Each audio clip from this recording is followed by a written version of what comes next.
दोस्तों आप सब लोगों को पता ही होगा और जिनको ना पता हो उनको जस्ट एक बार मैं रिमाइंड कराऊंगा कि एसएससी स्टेनोग्राफर 2019 का स्किल टेस्ट होने में अब सिर्फ 2 महीने से भी कम का वक्त बचा है। यानी यही 50-55 दिन ऐसे हैं जिसमें आपको अपनी जी जान लगा के मेहनत करनी है। जितनी हो सके उतनी मेहनत करनी है ताकि आपको कोई रिग्रेट ना रह जाए कि शायद अगर हम और मेहनत करते तो हमारा स्किल टेस्ट निकल जाता। जिन लोगों के मार्क्स अच्छे हैं, जिनको लगता है कि आफ्टर क्लियरिंग स्किल टेस्ट उनको एक अच्छी मिनिस्ट्री, अच्छा डिपार्टमेंट या उनको एक ठीक ठाक रैंक मिल जाएगी, उनसे तो मैं मतलब डेफिनेटली कहूँगा ही कहूँगा कि कोई भी कसर मत छोड़िए। This is your opportunity, this is your chance to make your career in this particular field. तो प्लीज़ अपनी प्रिपरेशन को कंटिन्यू रखिए और बेहतर तरीके से करिए।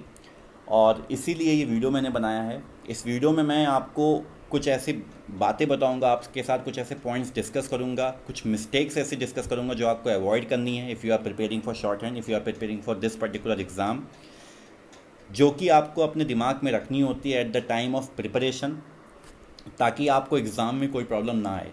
इससे पहले वाली जो 2 वीडियोस मैंने अपलोड की थी उसमें मैंने उन बच्चों के बारे में डिस्कस किया था जो कि बिगनर लेवल पे हैं, यानी जिन्होंने अभी अभी शॉर्ट हैंड करना शुरू किया है, जिन्होंने अभी अपनी अपनी बेसिक बुक ख़त्म की है। और एक और वीडियो में मैंने उन बच्चों के बारे में डिस्कस किया था जो इंटरमीडिएट लेवल पे हैं, यानी वो शायद अनसीन लिख लेते हैं या उनकी स्पीड बहुत कम है, और अगर स्पीड अच्छी है तो उनकी एक्यूरेसी उतनी नहीं आती है, तो उन बच्चों के बारे में मैंने डिस्कस किया था। ये वीडियो में मैं उन तीनों ही ग्रुप को कवर करूँगा, तीनों ही कैटेगरी ऑफ स्टूडेंट्स को कवर करूँगा, चाहे आप बिगिनर हो, चाहे आप इंटरमीडिएट हो, चाहे आपको अच्छी तरीके से लिखना आता हो स्टेनो। और मैं उन पॉइंट्स को बताऊंगा जो किसी भी लेवल पे आप हो, आपको हमेशा अपने दिमाग में रखने हैं सो दैट आपका फाइनल सिलेक्शन हो सके। आपकी बहुत अच्छी शॉर्ट हैंड है, आप 120-130 की स्पीड में लिख ले रहे हो, but if you are not able to qualify the exam it is of no use all together.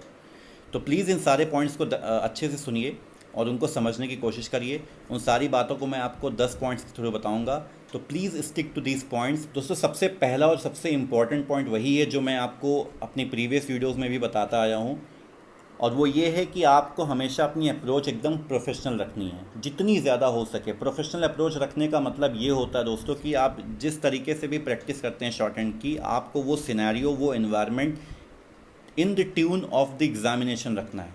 आपको जो इन्वायरमेंट वहाँ पे मिलेगा, ऑब्वियसली आप बच्चों को तो नहीं ला सकते, आप रियल चीज़ों को नहीं एमुलेट कर सकते, बट जितना हो सके, if you have been to the exam centre before, आपको अच्छे से पता हो। अगर आपको नहीं भी पता हो तो मैंने अपनी वीडियोज़ के थ्रू आपको अक्सर बताया है कि वहाँ पे माहौल कैसा होता है। अपनी अप्रोच को प्रोफेशनल रखने का मतलब ये होता है दोस्तों कि आप बिल्कुल भी कैजुअल मत रहो eight the time of preparation. आपको अगर पता है कि हमको ये dictation in a certain period of time लिखना है और उसको in certain period of time transcribe करना है, तो आप उसी समय के हिसाब से उसको करने की कोशिश करिए। जैसे ही आप अपना डिक्टेशन ख़त्म करते हो, आप 4-5 मिनट लीजिए उसको पढ़ने में, और जहाँ तक आप पढ़ पाओ वहाँ तक उसको छोड़ के फिर आप उसको ट्रांसक्राइब करना शुरू कर दो। और ट्रांसक्राइब भी उतने ही वक्त में करने की कोशिश करो जितना वक्त आपको एग्ज़ाम में मिलेगा, या इवन मैं आपसे ये कहूँगा कि उसको 5 मिनट और पहले ख़त्म करने की कोशिश करो। बिकॉज जब आप अपने घर पे उसको 5 मिनट पहले करने की कोशिश करोगे, तब आप जाके एग्ज़ाम में कहीं उसको समय पे कर पाओगे। This is the pressure exam gives you. तो हमको उसी चीज़ के लिए पहले से ही मेंटली प्रिपेयर होना है, और ये तभी हो सकता है जब आप अपनी प्रिपरेशन को एकदम प्रोफेशनल अप्रोच दें। दूसरा पॉइंट दोस्तों ये है कि एक बहुत कॉमन सा सवाल लोग पूछते हैं कि पेन से लिखना चाहिए या पेंसिल से लिखना चाहिए। देखिए, इसके लिए मैं यही कहूँगा आपसे कि अगर आप नए हो और आप किसी एग्ज़ाम के लिए तैयारी कर रहे हो तो प्लीज़ पेंसिल से ही लिखिए। पेंसिल से लिखना ही ज़्यादा प्रिफरेबल होता है। Obviously it depends on you, आपकी कन्वीनियंस पे डिपेंड करता है। कुछ लोग होते हैं उनको पेन से लिखना ज़्यादा कन्वीनियंट है, but as far as I am concern, मैं अब जाके पेन से लिखता हूँ जब मैंने 1-2 जॉब क्लियर करी। आपके लिए अगर आप एग्ज़ाम देने जा रहे हो तो मैं आपसे यही कहूँगा कि पेंसिल से ही लिखिए। एटलीस्ट 3-4 पेंसिल अपने साथ ले जाइए, वेल शार्प्ड, ताकि अगर एग्ज़ाम में एक पेंसिल आपकी चलना बंद हो जाए तो फिर आप दूसरी ले लीजिए, बट आप पेंसिल से ही लिखने की कोशिश करिए, स्पेशली एट दिस स्टेज। फिर उसके बाद तीसरी इंपॉर्टेंट बात ये दोस्तों कि आप रैंडमली कहीं पे भी लिखना मत शुरू करिए। हमेशा याद रखिए, right from the very first day of your preparation to the very last passage you do before going for the exam, आप अपनी शॉर्ट हैंड स्टेनो पैड पर ही लिखिए। मार्केट में स्टेनो पैड्स मिलते हैं, आई थिंक 20-25 रुपये का एक पैड आता है, उसी पे लिखिए और कहीं पे भी मत लिखिए, बिकॉज अल्टीमेटली आपको स्टेनो पैड ही दिया जाएगा एग्ज़ाम में। तो प्लीज़ इस बात को ध्यान में रखिए और स्टेनो पैड पे ही प्रैक्टिस करा करिए, उसी पे आपको स्टेनोग्राफी से रिलेटेड जो कुछ भी करना है, चाहे आपको फ्रेसेस ही बनाने हैं, आप उसी पे बनाइए। फिर नंबर 4 पॉइंट ये है कि अपनी रिसोर्सेज को लिमिटेड रखिए। देखिए दोस्तों, लोग मुझसे बहुत पूछते हैं कि हमको किन किन चीज़ों से पढ़ना चाहिए, यानी किन किन चीज़ों से शॉर्ट हैंड की तैयारी करनी चाहिए। मैंने अक्सर आप लोगों को बताया है, एक बार फिर बताऊंगा कि अगर आप एसएससी स्टेनोग्राफर एग्ज़ाम की प्रिपरेशन कर रहे हैं, जैसे कि taking the case of mine, मैंने कैलाश टंडा के अलावा, मतलब जब पिटमैन बुक ख़त्म की मैंने, उसके बाद कैलाश टंडा के अलावा मैंने और कोई भी किताब नहीं छुई। एंड सिर्फ कैलाश टंडा के चलते ही मैंने 80 WPM की स्पीड भी क्लियर की और 100 की भी क्लियर की। And at the time I used to write at about 120 WPM। तो वो सिर्फ कैलाश टंडा से ही मैंने किया, बिकॉज मुझे कभी भी कोर्ट का एग्ज़ाम नहीं देना था, तो I never switch to legal. मैंने सिर्फ पार्लियामेंट्री किया, और पार्लियामेंट्री के लिए Kailash Tanda is the best source. आप चाहो तो आप प्रोग्रेसिव मैगजीन्स भी कर सकते हो, बिकॉज उसमें स्ट्रोक्स थोड़े डिफ़िकल्ट होते हैं और उसमें फ्रेजेस काफ़ी अच्छे होते हैं, आप उनको कर सकते हो। But still I would suggest you to switch to that only and only when you have completed at least 20 magazines of Kailash Tanda. And उसके बाद भी आप कैलाश टंडा को बिल्कुल स्किप मत करिए, उसको भी करते रहिए, साथ ही साथ आप चाहें तो प्रोग्रेसिव भी करते रहिए। बट उसके अलावा अगर आप मुझसे पूछो कि प्रेसिडेंट स्पीचेस और न्यूज़पेपर और ये वो, तो I will not suggest this. आप जितने ज़्यादा सोर्सेज बढ़ाते जाओगे, आपको उतनी ही ज़्यादा प्रॉब्लम होगी। फिर दोस्तों नंबर 5 पॉइंट ये है कि जो आप पैसेज टाइप कर रहे हो, यानी उस पैसेज को लिखने के बाद, डिक्टेशन लिखने के बाद जब आप उसको ट्रांसक्राइब करते हो, तो जो आपका पैसेज है उसको ओरिजिनल पैसेज से एक बार कंपेयर करिए। बहुत सारे कैंडिडेट ऐसे होते हैं, वो ये समझते हैं कि एक बार हमने पैसेज को टाइप कर लिया, बस काम ख़त्म हो गया। बट ऐसा होता नहीं है। कई बार आप जब टाइप करोगे तो आप जो टाइप्ड पैसेज है उसको कंपेयर करोगे, तो आपको लगेगा कि आपको मिलेगा कि आपने एक दो लाइन स्किप कर दी, एक दो वर्ड्स स्किप कर दिए, जो कि हम लोग कंसिडरेशन में नहीं लेते हैं eight the time of typing. तो ये सारी चीज़ आपकी तभी आप तभी अवॉइड कर पाओगे जब आप इनको शुरुआत से देखोगे, उनको चेक करोगे, अपने पैसेज को जो ओरिजिनल पैसेज है उससे मिलाओगे। प्लीज़ ये काम करिए, बिकॉज काफ़ी लोग इस काम को नहीं करते हैं। नंबर 6 पॉइंट ये है दोस्तों कि जो भी आपका डिक्टेशन है, आप जो भी लिखते हो शॉर्ट हैंड में, उसको at the time of typing, at the time of transcribing, उसको आप फास्ट पढ़ने की कोशिश करिए, उसको धीरे धीरे मत पढ़िए, जितना हो सके उतना फास्ट पढ़ने की कोशिश करिए। बिकॉज देखिए, short hand is all about rhythm. आप कई बार क्या होता है कि कुछ फ्रेसेस ख़राब भी बनाते हो, तो जब आप उनको तेज़ी से पढ़ते हो तो आप उनको एक ही रिदम में, एक ही लय में उनको पढ़ के चले जाते हो। लेकिन अगर आप उसको धीरे धीरे पढ़ते हो तो उतना ही ज़्यादा आप अटकोगे, उतना ही ज़्यादा आपको प्रॉब्लम होगी at the time of typing. तो जितनी ज़्यादा हो सके उतनी स्पीड से करिए, specially when you are preparing for the exam. और इसी के बाद जो पॉइंट है उसमें मैं ये आपसे कहूँगा कि जो आपका पैसेज है, अगर आपको अपनी स्ट्रोक मेकिंग पे ध्यान देना है, तो eight the time of preparation आप अपने पैसेज को एक बार रिवर्स पढ़ने की भी कोशिश करिए। बिकॉज जैसा कि मैंने आपको अभी बताया कि शॉर्ट हैंड पढ़ना is a matter of rhythm. आपको कई बार स्ट्रोक अच्छे नहीं लिखे होते हैं, स्टिल आप उनको पढ़ जाते हैं, बिकॉज आपको पता है कि इसके बाद क्या आएगा। बट ऑन दी कॉन्ट्ररी, जब आप उसको रिवर्स पढ़ने की कोशिश करते हो तो आप वही फ्रेसेस को अच्छे से पढ़ सकते हो जो आपने अच्छे से बनाए हैं। बिकॉज अगर आपने फ्रेज अच्छा नहीं बनाया तो आप उसको पढ़ नहीं पाओगे, और वहाँ पे आपको लगता है, वहाँ पे आपको ये पता चलता है कि आपका ये फ्रेज़ गलत है, आपका ये फ्रेज़ ठीक से नहीं बन रहा है। भाई देखिए, फ्रेज़ अच्छा बनने का मतलब ये नहीं है कि कोई कहीं से वो अप्रूव्ड हो या सर्टिफाइड हो। फ्रेज़ अच्छा बनने का मतलब ये होता है कि जिसको हम आसानी से पढ़ सकें। This is what short hand is all about. तो आप जब रिवर्स पढ़ते हो तो कुछ स्ट्रोक्स ऐसे होंगे जो आप नहीं पढ़ पाओगे, और वहाँ पे आपको समझ में आएगा कि उस स्ट्रोक पे आपको काम करने की ज़रूरत है। तो प्लीज़ रिवर्स पढ़ना भी शुरू करिए। जब आप एक पैसेज ख़त्म करते हो तो उसके अगले दिन उसी पैसेज को एक बार रिवर्स पढ़िए और देखिए आप कितना कर पा रहे हो।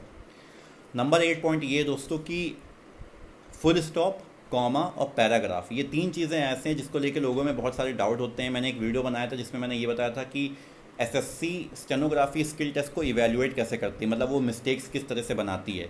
आप चाहो तो इस वीडियो को एक बार देख सकते हो, उसका लिंक मैं डिस्क्रिप्शन में दूंगा आपको। कॉमा, फुल स्टॉप और पैराग्राफ चेंज करने के कोई भी मिस्टेक नहीं काउंट होती। अगर आप भूल जाते हो इन तीनों में से कुछ भी तो आपकी मिस्टेक नहीं काउंट होगी। बट स्टिल मैं आपको रिकमेंड करूँगा, आपको सजेस्ट करूँगा कि इन चीज़ों को please take into consideration at the time of practising. Because ये 3 चीज़ें ऐसी हैं जो आपका कोर्स तैयार करती हैं, आपका रिदम तैयार करती हैं। आपको पता होना चाहिए कि कॉमा कहाँ लगेगा। And this is a matter of good English, ठीक है। This is a matter of how well you read. आप अगर कॉमा लगाते हो, फुल स्टॉप लगाते हो, ऑब्वियसली फुल स्टॉप आप नहीं लगाओगे तो उसके बाद वाला जो पहला अल्फ़ाबेट है उसको कैपिटल भी नहीं बनाओगे, and that will be counted as a mistake. लेकिन फुल स्टॉप, कॉमा और पैराग्राफ जब आप सही से लगाना सीख जाते हो तो आप एक पैसेज का एक कोर्स तैयार करते हो, आपको पता चलता है कि किस वे में पैसेज को लिखा जाना चाहिए, and it is very useful, very very useful. 9th point ये दोस्तों कि आपको एडवांस फ्रेसेस पे विशेष ध्यान देना है। मैंने इससे जो पहले वाली वीडियोस बनाई हैं उसमें मैंने आपको ये बताया था कि आप एक सेपरेट कॉपी बनाइए जिसमें कि आप सिर्फ और सिर्फ एडवांस फ्रेजेस लिखिए। आप जब कैलाश टंडा की एक मैगज़ीन ख़त्म करोगे तो उसमें बहुत सारे फ्रेसेस ऐसे होते हैं जो आपने पहले नहीं सुने होंगे। उनको जब एक जगह आप लिखोगे, उनको डेली बेसिस पे पढ़ोगे, उनका रिवीजन करोगे और उन पैसेजेस को, उन फ्रेसेस को आप अपने जब ट्रांसक्रिप्शंस में इंक्लूड करोगे, अपने डिक्टेशन में इंक्लूड करोगे, तो चीज़ें आपके लिए कन्वीनियंट हो जाएंगी और रिलेटिवली ईजियर हो जाएंगी। याद रखिए दोस्तों, when it comes to speed increase, advance phraseography is the only key. ये बहुत यूज़फुल होती है अगर आपको स्पीड अपनी बढ़ानी है। 60 से 70, 70 से 80 तक तो कोई दिक्कत नहीं आती, आप उसको मतलब अलग अलग भी लिख सकते हो। बट अगर आप 80 से 100 जा रहे हो और 100 से 120, 130 का एम कर रहे हो, तो advance phraseography is all you need to have. और ये एक ऐसी चीज़ है दोस्तों which helps you in becoming a master of shorthand. It's just a matter of time कि आप एडवांस फ्रेजोग्राफी अच्छे से पढ़ते हो, उनको इम्प्लीमेंट करते हो अपने रेगुलर डिक्टेशंस में, and you will your self notice कि आप कितनी अच्छे तरीके से, कितने कम समय में उस डिक्टेशन को पूरा कर ले रहे हो। एंड लास्ट और शायद मोस्ट इम्पॉर्टेंट पॉइंट दोस्तों यही है कि शॉर्ट हैंड कोई ऐसा रॉकेट साइंस नहीं होता है। It is just a matter of your confidence and a lot of perseverance. You need to be patient.